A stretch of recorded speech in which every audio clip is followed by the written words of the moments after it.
Fala pessoal, mais uma vez, bom dia, boa tarde, boa noite. Estamos iniciando aqui mais uma série de vídeos, né? Dos vídeos que nós estamos fazendo, né? Eu e você junto comigo, onde a gente está lendo um livro, né, de Napoleão Hill, em que ele passa algumas experiências que ele julga ser, né, a descobrir qual é o segredo do sucesso e qual é o segredo do fracasso. Nisso aí, ele começa a ter passar por algumas coisas pessoais, algumas experiências próprias, né, que ele passa na vida dele. Então, ele chega nesse último capítulo que nós lemos no vídeo passado, para um resuminho básico, que ele estava perdendo o controle já da vida dele. Ele chegou até o ponto de não ter como pagar e comprar mantimentos próprios, né? E ele era um palestrante, tá? Napoleão Hill. Ele foi visto, tem o Sr. Mellet, né, que era um escritor. Ele gostou da filosofia de palestra de Napoleão e queria patrocinar, né, fazer parte. Então o Sr. Mellet ele pediu conta da editora que ele estava trabalhando, né, que ele viu o potencial em Napoleão, de história filosófica de Napoleão. Porém, o Sr. Mellet ele tinha publicado algumas coisas da máfia, né, resumidamente falando, que ele comprometeu muito a vida dele. O Sr. Mellet, antes de fazer parceria com Napoleão, ele morreu, né, foi assassinado. Então, ele não teve como chegar a dar o apoio, né. Então, Napoleão, ele, por estar próximo do Sr. Mellet, né, ele foi visto como parceiro, como, né, que ia fechar com o Sr. Mellet pelos os assassinos dele, pelo mesmo Sr. Mellet, e que também começaram a caçar, tá? O Napoleão entrou em estado de depressão, crise, né, de pânico, né? Ele não tinha mais iniciativa de como fazer as coisas, medo de sair de casa, né? A síndrome do pânico estava tomando conta da vida dele, tudo ele achava que era atrás dele, tá? Mas aí ele precisou se motivar, né? E dizer para ele mesmo que ele conseguia sair daquele momento, conseguia seguir em frente, né? Então ele chegou num estado em que um outro eu, que o senhor Carnegie tinha falado com ele, que agiria no momento de emergência, onde em que ele estava era super emergente, né? Era um estado de emergência mesmo. Então esse outro eu começou a dar comandos a ele, começou a enaltecer a ele, colocar ele como uma pessoa importante. Ele viu que ele não tinha, que ele estava sendo bem mais reconhecido nesse momento agora que esse outro eu estava tomando conta dele, do que, né, pelos próprios parentes dele, né? Então ele estava seguindo esses comandos à risca, e o que estava fazendo com que ele fizesse coisas que ele não pensasse que seria capaz de ser feito, tá? Achava que não era para ele.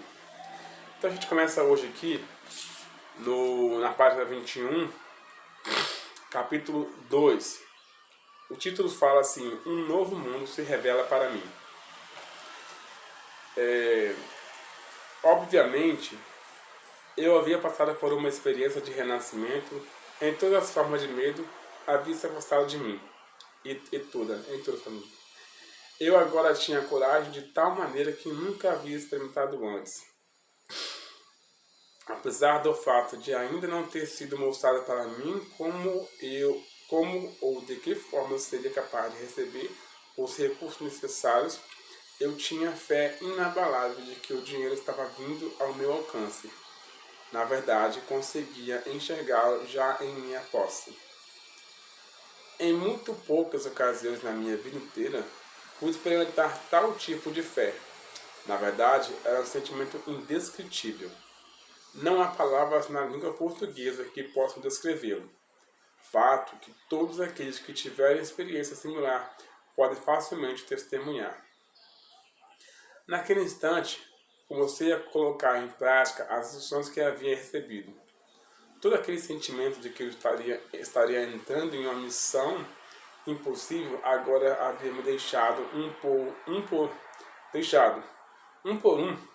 Comecei a buscar em minha mente os nomes de todos os meus conhecidos que talvez pudessem ser capazes de financiar os 25 mil dólares de que eu precisava, começando com o nome de Henry Ford e passando por toda a lista de mês de mais de 300 pessoas. Meu outro eu simplesmente disse: continue procurando. Então, essa primeira parte aqui, a gente tem ele seguindo a iniciativa em que foi passada a ele pelo outro eu e pensando em alguns nomes, né? E aquele outro eu ainda estava passando a ele informações de continue procurando, não chegou ainda, continue procurando. E ele assim fez.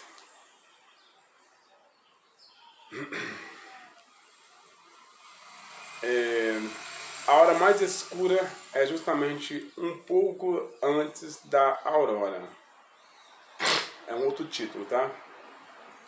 Mas eu chegara ao fim da linha. Minha lista inteira de conhecidos havia sido esgotada, e com ela minha resistência física também. Eu estava trabalhando, concentrando a minha mente naquela lista de nomes por basicamente 2 dias e 2 noites, parando somente para dar alguns cochilos. Recostei-me na cadeira, fechei os olhos e entrei numa espécie de transe por alguns minutos. Fui acordado pelo que parecia ser uma explosão no quarto. Conforme a minha consciência, o nome de Albert... Só tem que passar aqui? Apenas.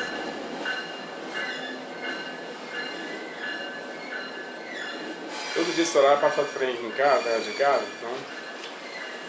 Ficar esses trem, tá? Passa. Só começar a gravar e começa esse bala de trem.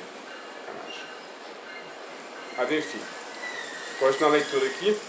O nome de Albert Pelton apareceu em minha mente.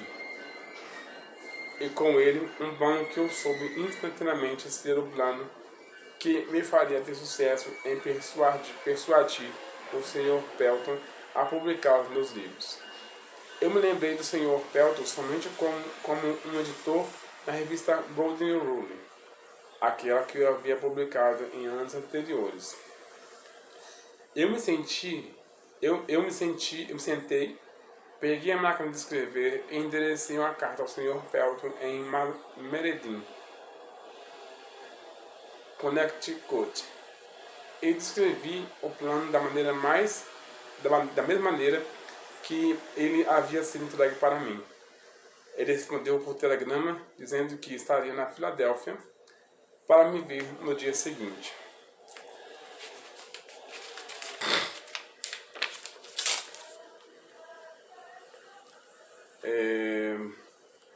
Quando ele chegou, mostrei a ele os manuscritos originais da minha filosofia e brevemente expliquei qual seria a sua missão.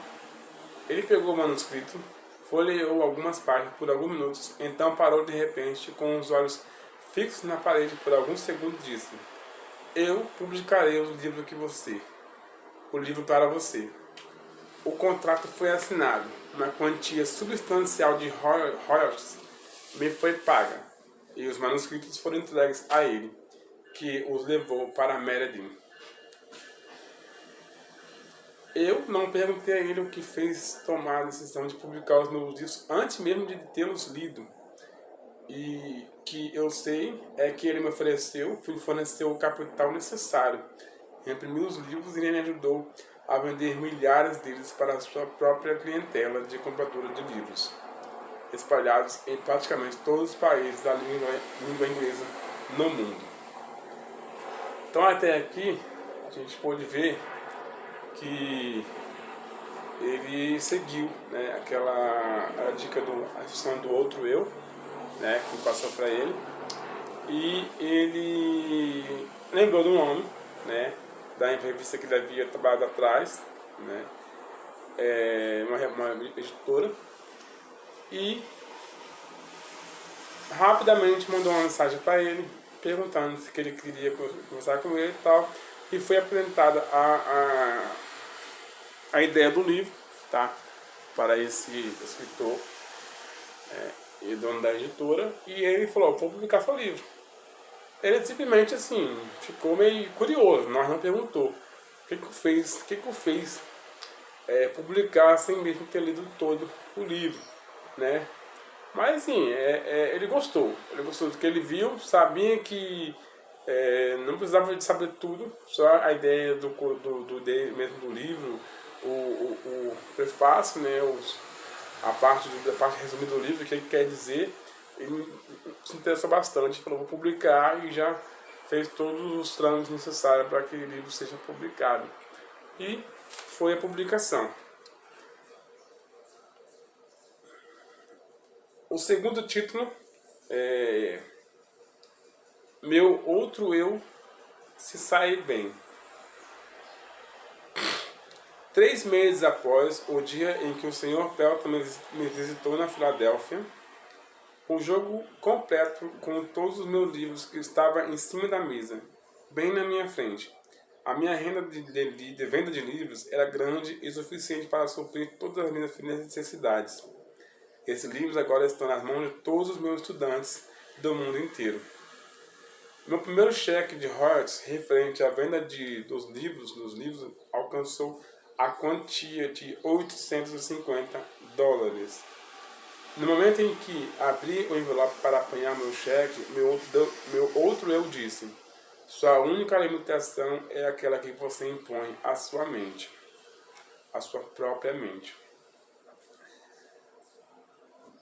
Não tenho certeza de que eu entenda exatamente o que esse outro eu, seja lá mais, tenho plena convicção de que não há derrota permanentemente para o homem ou mulher que eu descubra e confie nele.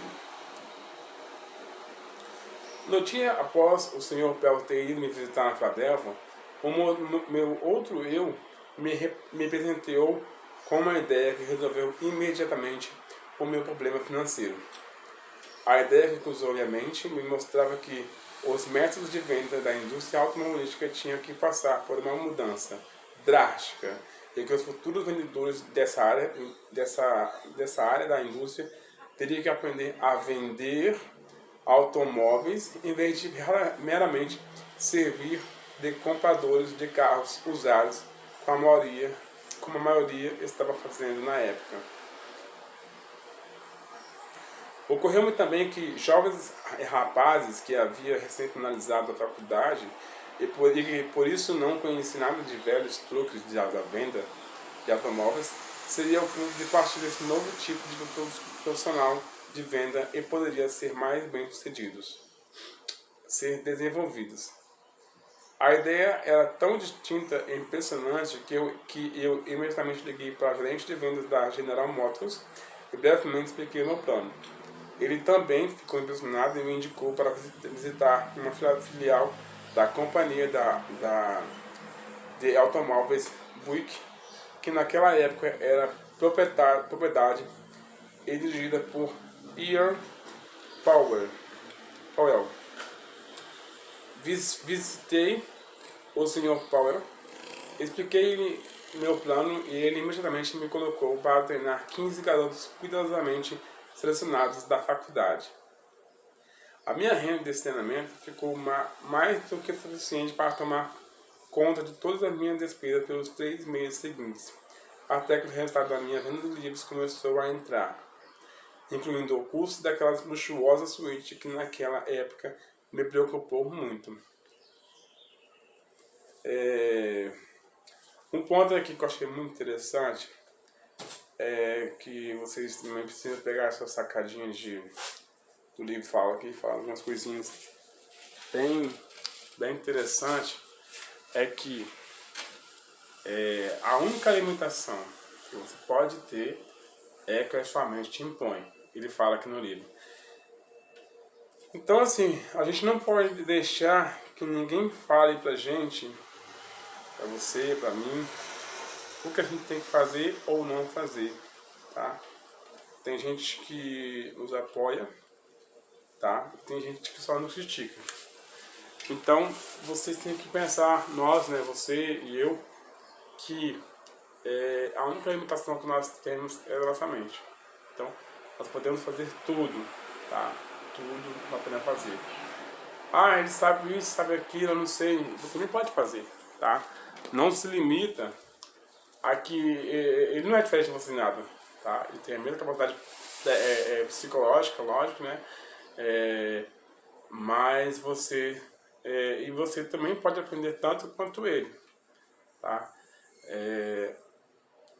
Muitas pessoas hoje olham pra mim e falam, nossa, você precisava de anos para chegar no nível, vamos falar, né, que Heine porque ele sabe que isso, sabe que... Eu tenho pessoas que me conhecem que falam assim, ah, Heine, pra que você quer mais estudar mais curso? E olha que eu nem fiz faculdade ainda, né, e as pessoas falam, porque precisa de conteúdo, né, a gente precisa de conteúdo para que na nossa vida a gente tenha um uso de tudo aquilo que a gente sabe, a gente vai usar uma hora na nossa vida. Então eu sempre fiz bastante curso, bastante conhecimento, então eu costumo falar que eu sei fazer do carvão a uma instalação de uma placa-mãe, instalação da placa-memória, que é uma coisa muito difícil, mas assim, eu me busquei fazer, saber aprender um pouco de tudo. Não é ser curioso, eu sei assim, curioso e mexer porque é curiosidade não, tem um curso mesmo de informática, né? E inclusive eu fazia carvão, com o dinheiro do carvão eu pagava o curso de informática em Vila Velha, né? Onde eu morava antes. Hoje eu moro aqui em Caracica, Espírito Santo, né? Então assim, eu não aceito hoje que ninguém me ponha limite, a não ser que minha mente pode me impor, né? O que o livro diz. Então assim, fica para vocês também. Não aceita limites nas coisas, tá? É certo que a gente tem que ser coerente, a gente tem que ser cauteloso, a gente tem que ter cuidado com o que a gente faz.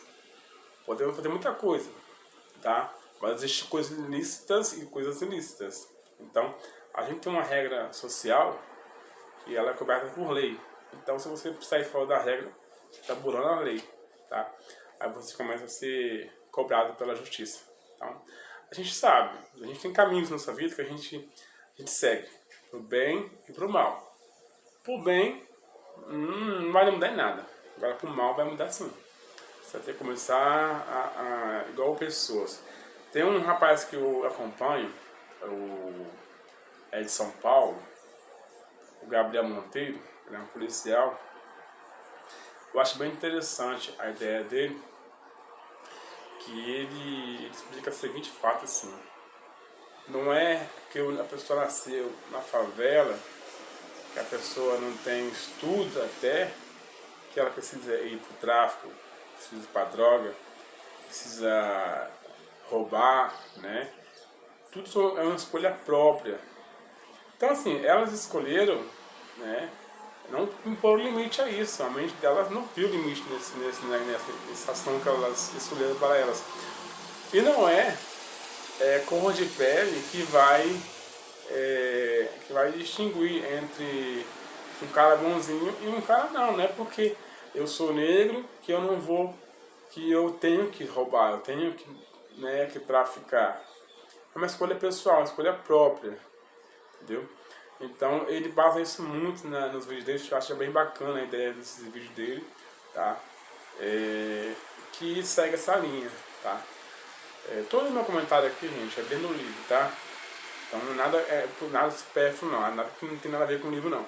Que segue a ideia de você você pode fazer o que você quiser, tá? Não imponha limite, porém você tem que ser prudente, tá? Você tem que fazer as coisas dentro do que a lei permite, tá? Por exemplo, a lei da vida. Quando você é pequeno, você sai, pega uma tábua de armário, monta em cima no morro, desce, escorregar de cima, você brinca com seus amigos sorrindo, brincando, correndo. Se você fizer isso hoje, assim, a vida nos limita a algumas ações que fazíamos quando criança, que hoje a gente não pode fazer porque já temos uma idade mais que aí a sociedade cobra. Mas você já reparou numa sala de curso, onde tem um curso, né? Um curso de sala fechada, pode ser um pré-ENEM, um curso mesmo que você queira fazer. Quando um instrutor, um professor sai da sala, a bagunça que faz, parece um monte de criança. Então, assim, nós somos crianças, nós estamos limitados pela sociedade a agir de acordo com a nossa idade, né? Então, assim, eu fui líder, fui xerife na comando de segurança. Eu sou segurança também, sou formado em segurança, né, patrimonial. Lá eu era líder dessa turma, né? Tinha gente lá de 30, 40, 50 anos até. Quando o instrutor de legislação, de TI, da Polícia Civil, instrutor de direito saía da sala, o pessoal tinha que ter um líder, tinha que ter um xerife da turma que controlasse eles. Porque eles tinham atitude de crianças. E realmente, assim, para alguns lá, eu falava assim, se você não mudar a sua atitude, seu comportamento em sala de aula, você vai ficar reprovado, porque você não vai passar. E assim, o meu cunhado teve a mesma graça que eu, de ser xerife da minha turma, e ele passou por essa experiência também. Ele falou para eles que o comportamento dele seria exemplo de uma possível profissão, que eles não iam ser aprovados, e realmente aconteceu com eles. Eles não foram aprovados e eles não têm que fazer o curso de novo. E o curso está em base de 800 e poucos reais, o curso de segurança, então assim, é um prejuízo financeiro. Tá? Então a gente não pode aceitar a palavra que você tem limite. Você não pode fazer isso, você é incapaz. Então só quem pode dizer isso é você mesmo, para você.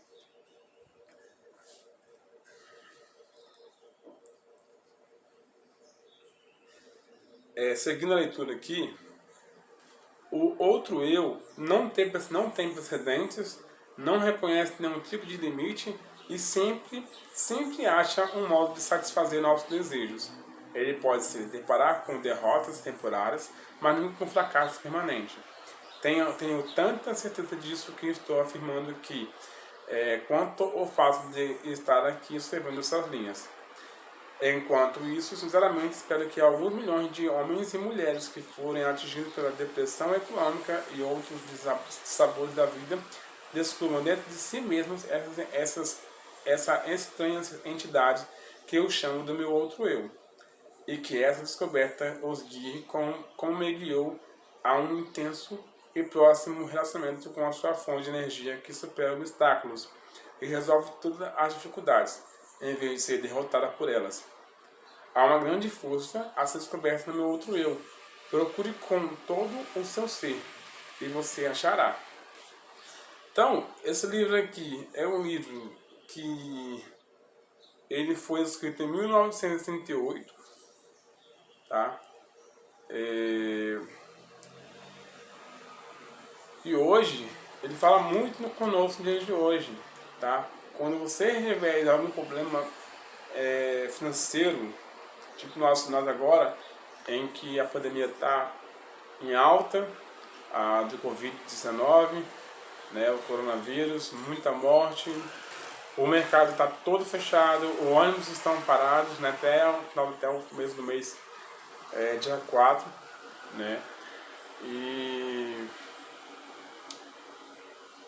a pessoa não pode, aí a pessoa vai, onde vai um livro que fala, procure com todo o seu ser que você achará o seu outro eu. Onde as pessoas hoje estão tendo um escape, ainda escape, para partir para o empreendimento, né? Já te falo muito isso com vocês aí, onde começam a posse, a massa, a maioria das pessoas foram despedidas, então eles começam a criar o seu própria renda, né? E tá dando super certo. Então seria o que? Esse outro eu agindo, esse outro eu ajudando cada indivíduo a vencer, a não aceitar a derrota, tá?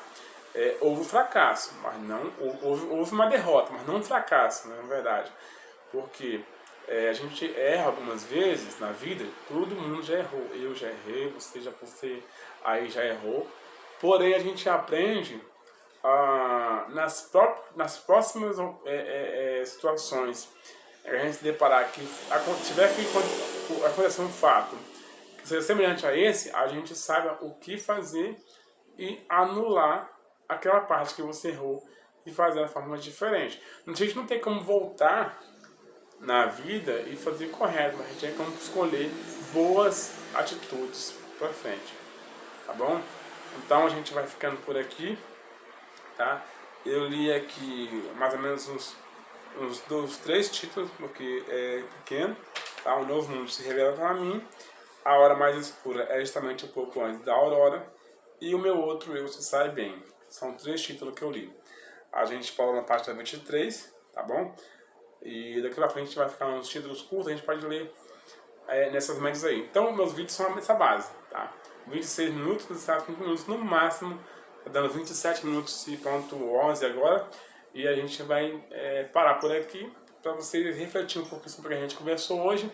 A próxima leitura a gente conversa um pouquinho mais e a gente continua lendo o título que começa Fracasso, uma bênção disfarçada. É aquele título de agora também que a gente está tendo. Para quem investe em bolsa de valores, eu super indico a educação financeira, que essa pandemia ela foi boa para muita gente, muita gente. Tem um colega meu, a gente fala que a gente participa tanto, a gente acompanha muitas coisas dele, a gente tem como colega já, o Thiago Negro. O Thiago Negro, ele investiu nessa crise aí, as empresas, muitos investidores saíram da bolsa e tal. E uma empresa que ele comprou, ele investiu 1 milhão nessa empresa. Ele comprou em ações.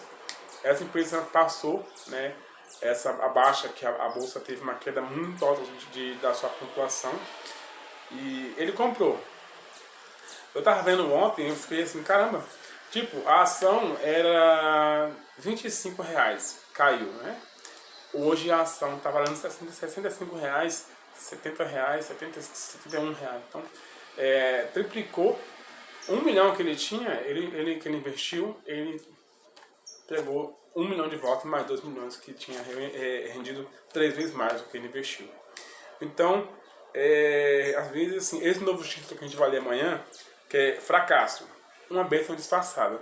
Então, às vezes, esse estado em que o mercado parou, tudo, te deu um estalo em que você precisa sempre, você tem uma coisa que você não achava que tinha, que era capaz de fazer.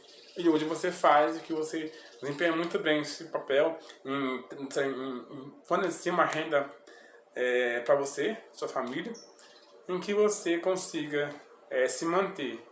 Então, assim, esse fracasso, né, em tese, fracasso do mercado, essa queda, parando tudo, o trânsito, o serviço, tudo, a não aglomeração, te trouxe uma ideia diferente. Então, é o que nós vamos acompanhar no próximo vídeo de leitura. Beleza? Então, por hoje é só. Um abraço a todos. saúde a todos os membros da sua família, para que essa maldita doença não venha de vitimar nenhum de vocês que estão me acompanhando, tá bom? Fique com Deus e até a próxima. Tchau.